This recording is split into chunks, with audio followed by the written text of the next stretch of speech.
Hey everybody, Corey from Aquarium Co-op. Today, I'm at Daku Aquatics, and I've asked him in part 3, let's get you on camera, What's up, guys? and I don't know of anybody else that I've ever gotten to interview that has actually bred Scarlet Badis. So I said, download your brain from the minute you decided you were crazy enough to do this, to how'd you ever even find females, to what's working with this setup right now. And so I won't spoil it by saying what sizes and all that. That's now you.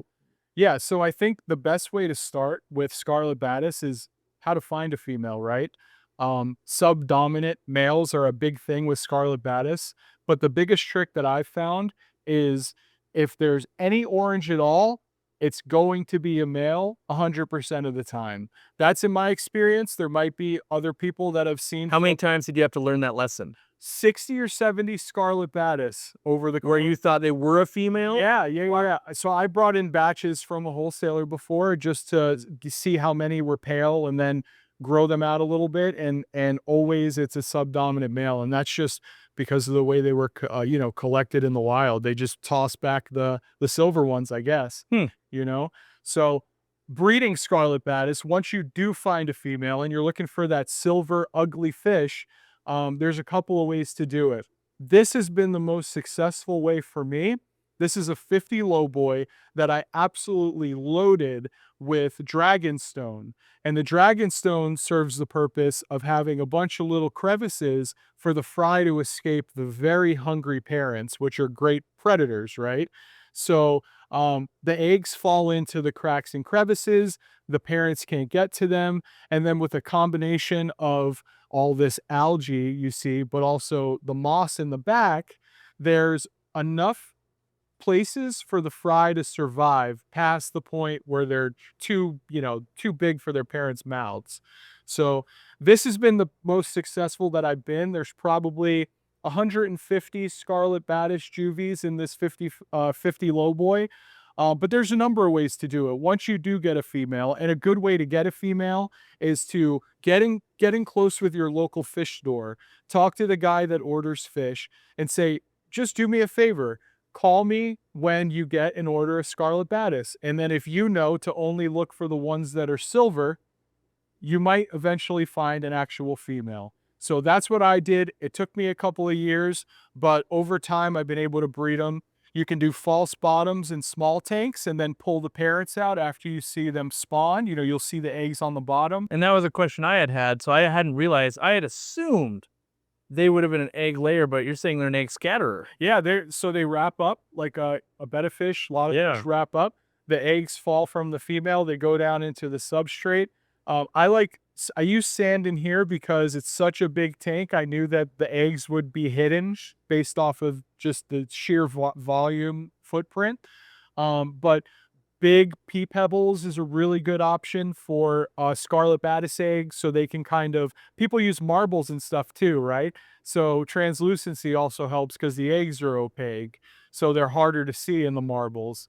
So yeah, that's really been such a awesome thing that I've been able to do, is finally breed a bunch of Scarlet Badis. Have you been selling any of the Scarlet Badis yet, or? No, because this is kind of a hobby project for me. It's my favorite fish, my favorite micro predator, I should say.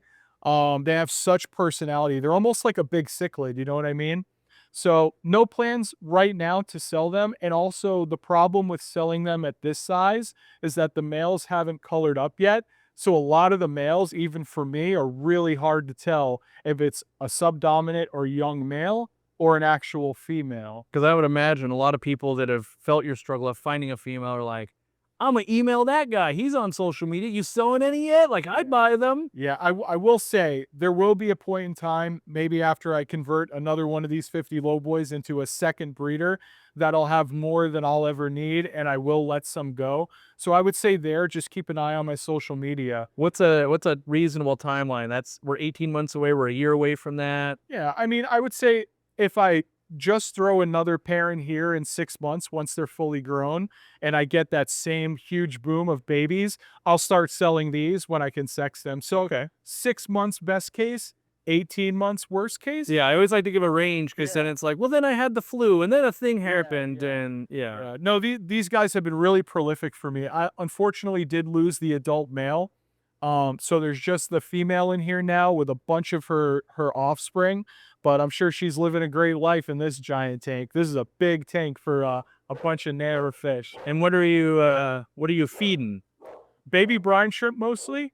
Sometimes we do white worms like grindle worms. Okay. But I seeded this tank when I set it up, and there's videos on my social media if you want to see the whole process of setting this tank up. But I seeded it with paramecium pretty heavily. So while the tank was cycling, before I put the pair in here, I pretty much turned this whole tank into a paramecium culture. And that, I think, was really important for the fry to have enough food to have this many all raise up at the same time. Yeah. So, Nice. All right. So tell me, you got kind of a mad scientist lab out here. This seems like, yeah, I experiment with some stuff and I'm doing some stuff out here. yeah. And so walk me through the rest of this room. If you're watching this video and you haven't seen like part 1 and 2 of the other fish rooms, watch that for context because this won't make sense. You're like, there's not that many fish out here. Like he's got a whole fish room and a whole shrimp room. So Right. yeah. So this is actually the last expansion that I've done. This whole garage is mostly plant holding tanks for resale. And then these are just a bunch of 10-gallon tanks that I bring in a bunch of plants. I sink everything so we grow them out and try and get them as healthy as possible for you guys. And then that's pretty much it for this rack. But my pride and joy, which I'm sure Corey showed you a little bit in the I shrimp sneak room. peeked, in there, and I said like, hey, this is one of his real pride and joys out here. This whole wall is Bucephalandra, and I bring it in. I import it myself from Indonesia. And if you want to come look at some of these bins here, I grow it all immersed, but I really take the time to grow it well, develop nice, strong roots. So when it ships and you guys put it underwater, it has a real fighting chance, right?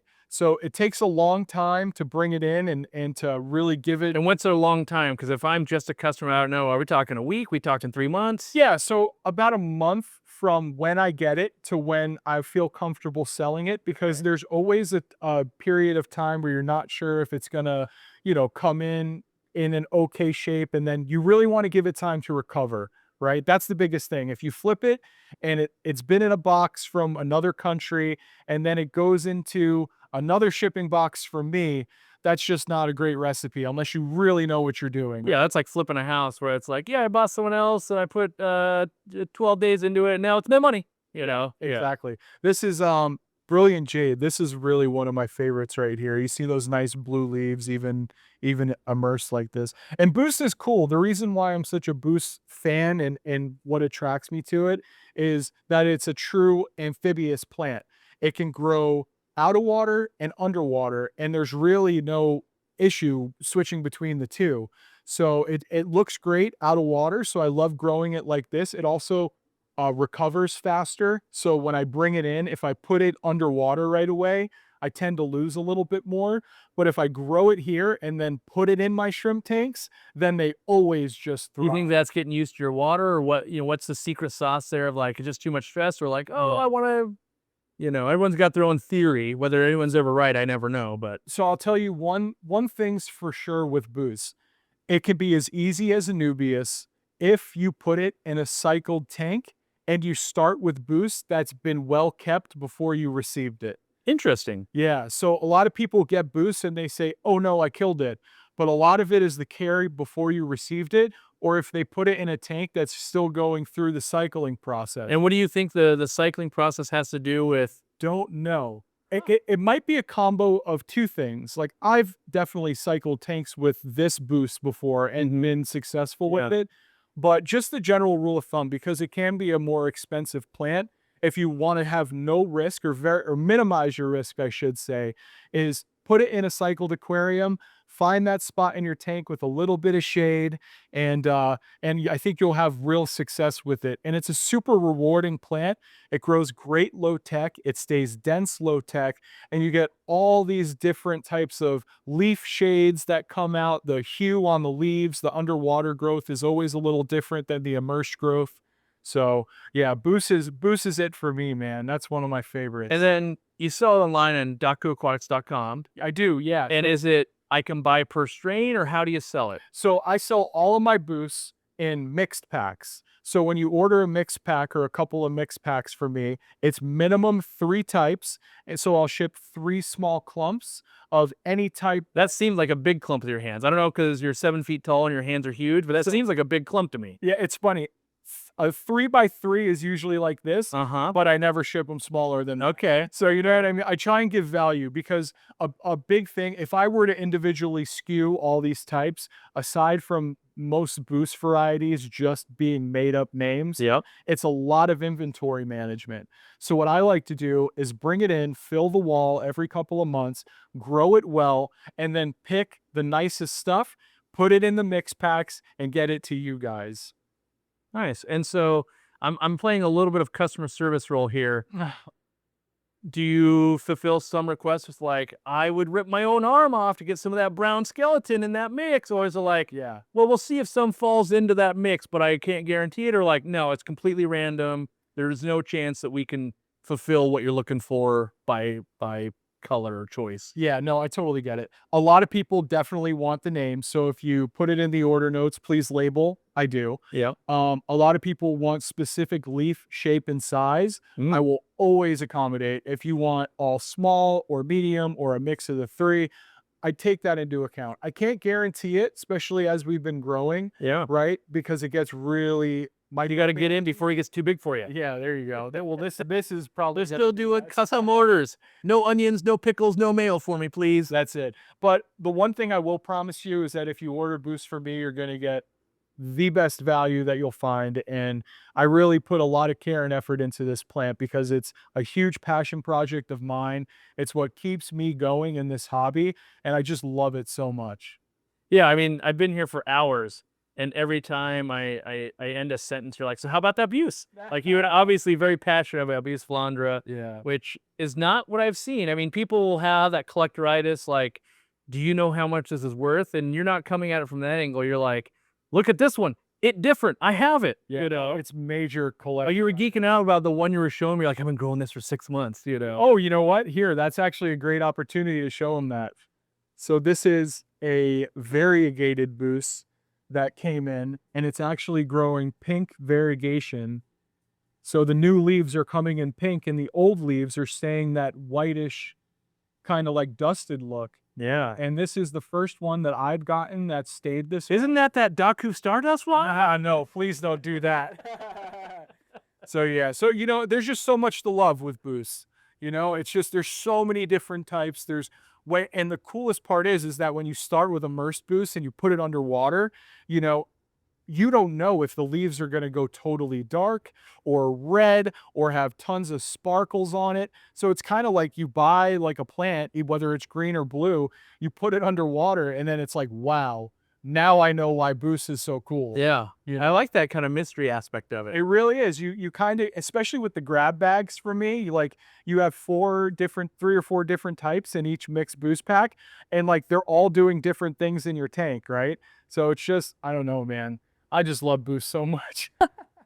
That's good. I think you're also a fan of the Medaka rice fish, right? That's what all the ponds are. Yeah, you want to sneak out back? Yeah, this I can look as your second love. Here, you know what? Real quick. Yeah. Aquarium co-op commercial. This is what Dean likes to do, right? Yeah. So all of the new Easy Flow sponge filters ripping in this brand new rack. What are you doing with this? So this is just more plant holding tanks. Like I said, I like to bring in everything before it goes out. So the more I can bring in and grow, the better it's going to do once I finally ship it. So nice. More holding tanks for plants. And he actually paid for these sponge filters. I didn't like send him ahead like, could you put those in? Like, yeah, or no. He was telling me actually he bought them and he got the free t-shirt because I was telling him about the free t-shirt thing. This is Fish House by Aquarium Co-op.